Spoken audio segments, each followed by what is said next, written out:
Assalamualaikum warahmatullahi wabarakatuh.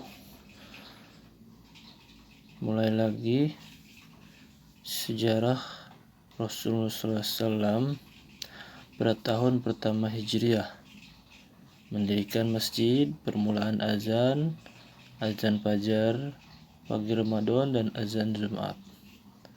Dalam tahun pertama Hijriah, Rasulullah SAW mendirikan masjidnya yang mulia. Dalam mendirikan masjid itu, beliau ikut bekerja untuk memberi contoh kepada umatnya agar gemar bekerja, supaya umat itu gemar bekerja. Suatu ketika bermusyawarahlah Rasulullah SAW tentang tanda apa yang harus dipakai ketika telah tiba waktu sembahyang. Nah, ketika waktu sembahyang itu bagaimana ininya tandanya, yaitu diantaranya sahabat-sahabat itu ada yang berkata, jika telah tiba waktu sembahyang kita naikkan bendera saja sebagai tanda. Antara lain ada yang mengusulkan pula dengan menyalakan api di atas dataran tinggi. Ada lagi yang berpendapat dengan membunyikan trompet, sebagaimana yang dikerjakan orang-orang Yahudi. Di antaranya lagi memberi petunjuk dengan bel, sebagaimana yang telah dikerjakan oleh orang-orang Nasrani. Dan ada juga yang memberi petunjuk dengan panggilan bahwa salat telah tiba waktunya. Rasulullah SAW tidak menyetujui pendapat-pendapat itu semua. Tidak disetujui kecuali pada pendapat yang akhir, ialah dengan panggilan. Abdullah bin Zaid adalah salah satu golongan orang-orang yang memanggil itu. Maka ketika di antara tidur dan bangun, datanglah seorang kepadanya, kemudian mengerjakan adzan. Setelah ia bangun, segeralah memberitahu kepada Rasulullah SAW tentang impiannya itu. Dan beliau lalu bersabda, sesungguhnya mimpi itu adalah impian yang benar. Kemudian beliau memerintahkannya agar mengajarkan adzan itu kepada Bilal. Lalu Umar bin Khattab mendengar berita itu, lalu ia berkata kepada Rasulullah SAW, katanya, demi Allah, saya pun telah bermimpi seperti itu juga. Disitulah diadakannya penyeruan adzan. Dalam tahun itu pula diadakanlah peraturan adzan untuk mengingatkan orang-orang yang lupa atau lalai lagi pula agar berkumpulnya lebih merata. Dalam adzan subuh oleh Bilal ditambah dengan as-salatu khairum minan naum. As-salatu khairum minan naum artinya salat itu lebih baik daripada tidur 2 kali. Pendapat ini disetujui pula oleh Rasulullah SAW. Demi fajar pagi bulan Ramadan, oleh beliau diperintahkan adzan 2 kali. Yang pertama untuk mengingatkan orang-orang yang lupa sehingga bangun untuk sahur, dan azan yang kedua untuk sembahyang subuh. Sejak zaman Rasulullah SAW sampai Khalifah Abu Bakar dan Umar, azan Jumat itu hanya sekali, yaitu ketika imam sudah duduk di atas mimbar dan azan tadi dilakukan di pintu masjid. Ketika Khalifah Utsman bin Affan radhiyallahu anhu, adzan Jumat itu ditambah 1 menjadi 2 kali karena orang-orang bertambah banyak.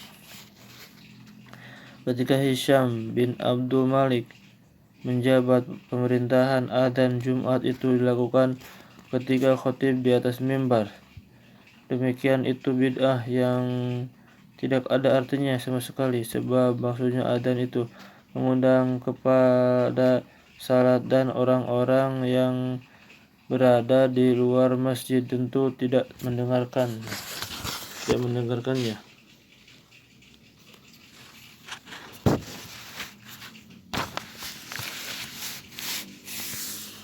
Kaum Yahudi Madinah, permusuhan mereka kepada orang-orang Islam, pemberitaan mereka tentang akan datangnya seorang nabi, kaum munafik Madinah, dan perjanjian orang-orang Yahudi. Ketika orang-orang Yahudi mengetahui tersiarnya agama Islam di Madinah, lalu mereka menyampaikan permusuhannya kepada kaum muslimin di sana, dan giatlah mereka salah dalam usaha menghalang-halangi orang-orang masuk Islam. Mereka menghalang-halangi orang masuk Islam. Ada orang yang masuk Islam dihalang-halangi oleh mereka itu. Nah, itulah macam agama. Sebelum itu mereka mengabarkan orang-orang Arab Madinah akan datangnya seorang nabi yang sudah dekat waktunya. Tetapi setelah Nabi Muhammad SAW datang, maka pemimpin mereka sama congkak dan sombong karena mereka tidak menyukai kalau nabi itu dari orang Arab. Ayat yang sesuai dengan kejadian itu firman Allah SWT, walamma ja'ahum kitabun min indillahi musaddiqun lima ma'ahum wa kanu min qabli yastaftihuna 'alal ladzina kafaru falamma ja'ahum ma 'arafu kafaru bih fala'natullahi 'alal kafirin. Falamma ja'ahum, mana mereka datang? Di mana datang? Falamma ja'ahum ma'arafu kafaru bih fala'natullahi 'alal kafirin. Ketika datang kepada mereka ketika datang kepada mereka sebuah kitab dari Allah Subhanahu wa taala yang membenarkan apa yang beserta mereka itu, dan sebelumnya mereka minta kemenangan untuk mengalahkan orang-orang kafir. Tetapi setelah Nabi Muhammad SAW datang sebagaimana mereka sudah tahu, lalu mereka menolak dan ingkar kepadanya, maka laknat Allah tetap atas orang-orang kafir itu.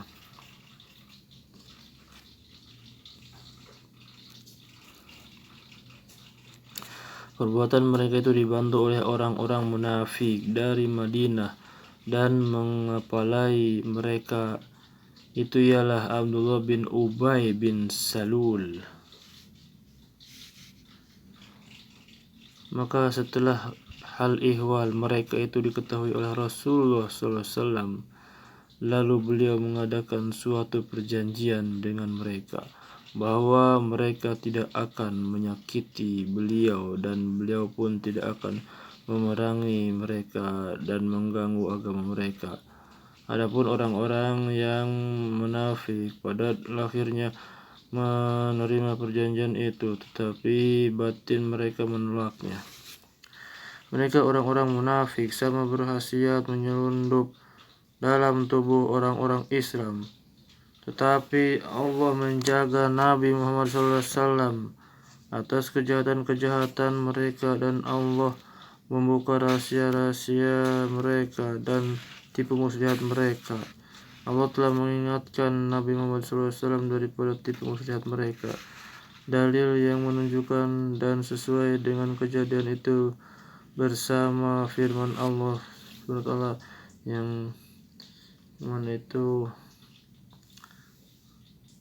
yang berbunyi di dalam itu,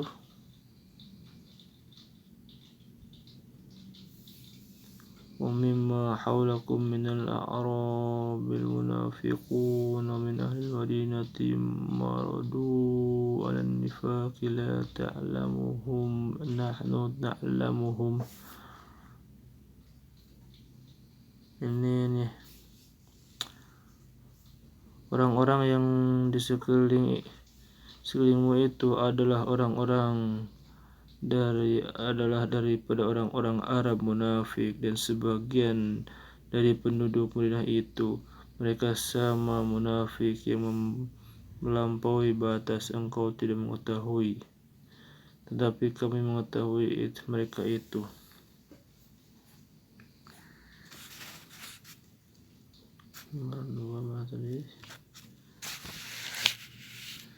Nah, itu kemudian peperangan, izin dan permulaan perang, jumlah peperangan yang diikuti dan yang tidak diikuti oleh Nabi, serta maksud meletakkan batu pada makam kuburan. Allah Subhanahu wa taala telah mengizinkan kepada kaum muhajirin untuk memerangi orang-orang Quraisy yang musyrik. Setelah orang-orang musyrik itu mengusir mereka dari negerinya dengan tiada benar agar yang sesuai dengan peristiwa itu sebagaimana firman Allah SWT berbunyi, yang mana artinya diizinkan perang bagi orang-orang umat Islam yang diperangi sebab mereka ini dianiaya, dan bahwasanya Allah SWT niscaya Maha Kuasa untuk menolong mereka.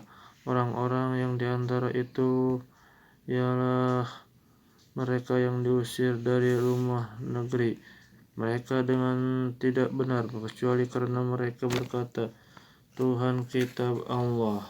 Tuhan kita adalah Allah. Tuhan kita adalah Allah. Nah, kepada orang-orang Islam untuk memerangi musuhnya setelah mereka menentang pada Nabi Muhammad SAW, menyakiti beliau dan bersepakat hendak membunuhnya. Ada ayat yang tadi itu adalah Tuhan kita adalah Allah. Saat kita bukan kita, tapi Tuhan kita adalah Allah.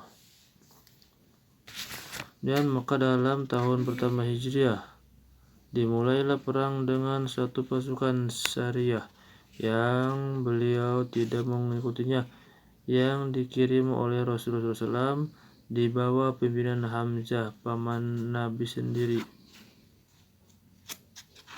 untuk menyerbu kafilah orang-orang Arab Quraisy yang membawa macam-macam bahan makanan yang kecuali dari negeri Syam. Kemudian berturut-turutlah peperangan selanjutnya yang berupa Syariah dan Ghazawah. Syariah ialah setiap peperangan yang tidak diikuti oleh Rasulullah SAW sendiri, dan Ghazawah ialah peperangan yang diikuti oleh beliau. Selama beliau hidup terdapat sejumlah 47 peperangan yang beliau tidak ikut serta, sedangkan peperangan yang dimana beliau ikut serta adalah sejumlah 27 kali. Jadi Rasul ikut perang 27 kali, yang tidak ikut 47. Dalam tahun pertama itu juga saudara Rasulullah SAW, yaitu Utsman bin Maz'un, meninggal dunia. Sesudah ditanamnya, Rasulullah SAW menyuruh menyiram makamnya itu, kemudian diletakkan batu di atasnya sambil berkata, jadi menandai kubur itu cukuplah dengan diberi batu nisan sebagaimana Rasulullah SAW menandai saudaranya. Adapun macam-macam tanda yang dilakukan oleh orang-orang sekarang ini dalam hukum syara adalah agama Islam adalah haram. Rasulullah SAW pernah menyuruh Sayyidina Ali radhiyallahu anhu supaya kuburan itu jangan dibiarkan tinggi. Kalau ada yang begitu, supaya diratakan saja dengan bumi. Lagi jangan ada berhala-berhalanya. Kalau ada yang begitu, supaya dibuang. Demikian pula Imam Syafi'i telah berkata dalam kitab Maklumnya, aku senang kalau kuburan itu tidak ditambah dengan tanah selain tanah asalnya.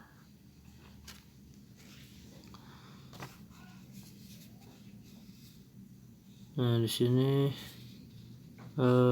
batu ini adalah untuk menandai makam saudaraku dan siapa-siapa dari keluargaku yang mati kutanam demikian pula dekatnya.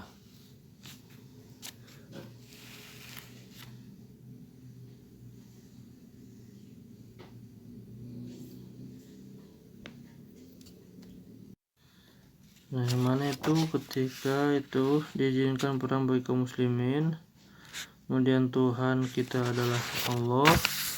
Di sini ada lagi firman Allah, perangilah di jalan Allah akan orang-orang yang memerangi kamu, tetapi jangan kamu melampaui batas. Sungguhnya Allah SWT tidak, sesungguhnya Allah itu tiada senang pada orang-orang yang melampaui batas berlebihan. Bunuhlah mereka itu di mana kau peroleh, usirlah mereka itu sebagaimana mereka mengusir kamu, karena fitnah itu lebih berbahaya daripada pembunuhan. Tetapi janganlah mereka itu kamu perangi di Masjidil Haram, sehingga mereka itu memerangi kamu di sana. Jika mereka itu memerangi kamu, maka bunuhlah mereka itu. Demikianlah itu adalah sebagian balasan orang-orang kafir. Maka jika mereka itu berhenti, sungguhnya Allah SWT itu Maha Mengampun lagi Penyayang. Ketika orang-orang